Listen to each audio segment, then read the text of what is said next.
Steven Cordeño, Cal Sports. We're here with the one and only Seniesa Estrada. Man, headlining in Vegas again.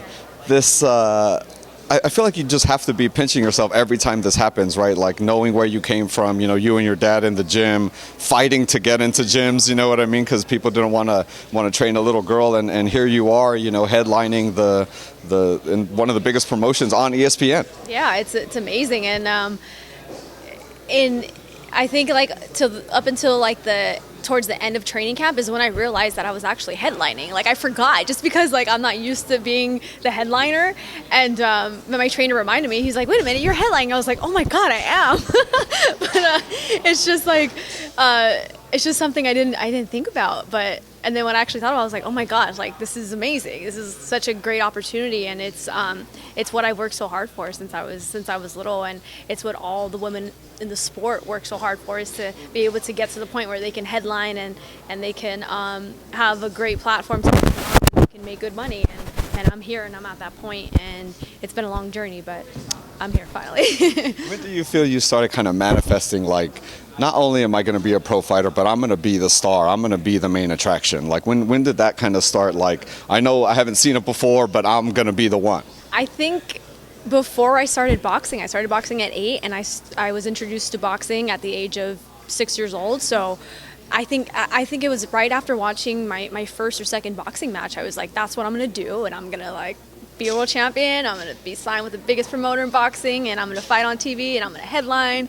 I said all that to myself before I started boxing, which is insane. It sounded insane to so many people, which it was. I mean, yeah, but I mean, crazy thing. Great things come from crazy ideas, right? That's incredible. You're fighting Utica out of Argentina, former world champ. I know it's hard for you to get fights, especially in these divisions, and because you're kind of the star, people are like, oh, this is my meal ticket. You know what I mean? I gotta kind of get the most I can. Is that frustrating? Is that aspect frustrating at this point in your career, being that you're unified, and you're kind of like, man, I want to be undisputed. I want to get these big fights, and it's maybe a little more difficult than you would think it would be, being that you are at this point that you're at. Right, yeah, it's very frustrating because this date was supposed to be a date for me and Yoko Savaya to fight for undisputed. That's what we were hoping. We tried to make the fight happen, but her and her team and Golden Boy did not want the fight to happen.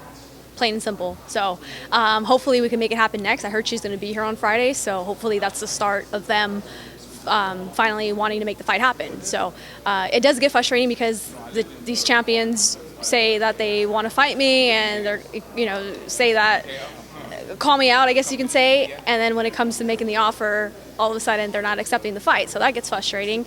But luckily, I'm glad my opponent accepted the title defense offer, and yeah, it's just gonna as long as I'm active, I feel like it's just gonna benefit me more. I'm just gonna be able to get more comfortable in the ring and just feel better. And then when I get to that undisputed fight, I'm gonna feel just sharp, ready, and great. Yeah.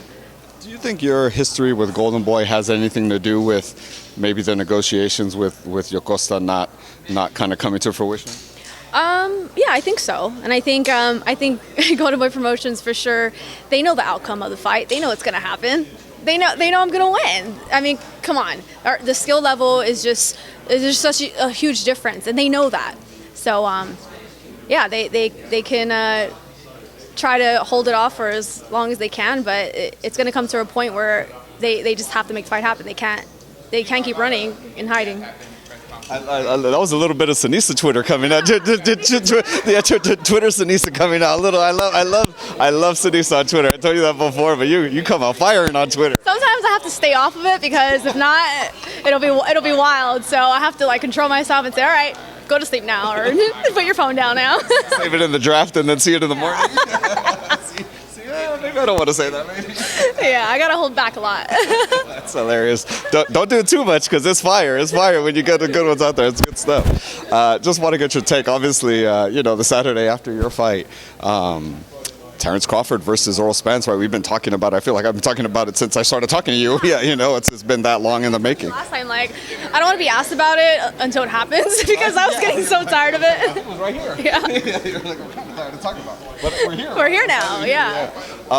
Just looking at it stylistically, How do you train an how do you prepare a guy like Errol Spence for someone like Terence who switch hits? What do you do? What do you do in the gym that kind of mimics what it might look like in the ring? Yeah, it's difficult. It's definitely difficult to train for a fighter who fights out of both stances and who switches like that. But I think for Errol Spence, what he has to do is he has to use that footwork as well. I'm not saying switching stances, but use feints and have quicker feet with somebody when facing somebody like Crawford. Use feints, use a lot of feints, a lot of foot feints, a lot of hand feints, and I think Crawford has to just continue to use his ability to be able to switch stances and his footwork and his ring IQ to just box around Spence and not stay inside with him too much, because I think that's where Spence is obviously going to have the opportunity to land power punches and land more punches on Crawford, of course, if he's staying in the inside for too long. So I'm excited to see it. It's finally here. Yeah. Do you lean one way or the other? Or are you kind of like 51%? What? I mean, I like both of them. I like both of them, but I think if Crawford uses his boxing skills and his ring IQ to box and move, he's going to get the victory. Yeah. You said, does he get a knockout, decision? How does it end, do you think? I don't think either will get the knockout. I think it'll just go to decision. Yeah. We'll see. Hopefully it'll be violent before it happens. Looking forward to a dominant performance Friday, Seniesa. Thank you so much for your time. Tell the fans where they can follow you and see the fight. You can follow me on social media at Seniesa_Superbat and watch my fight Friday night, ESPN Plus. And Twitter. Watch me on Twitter. Yep. Fire, it's fire. Just those tweets. Thank you so much, Ron. Where's the triple face-off?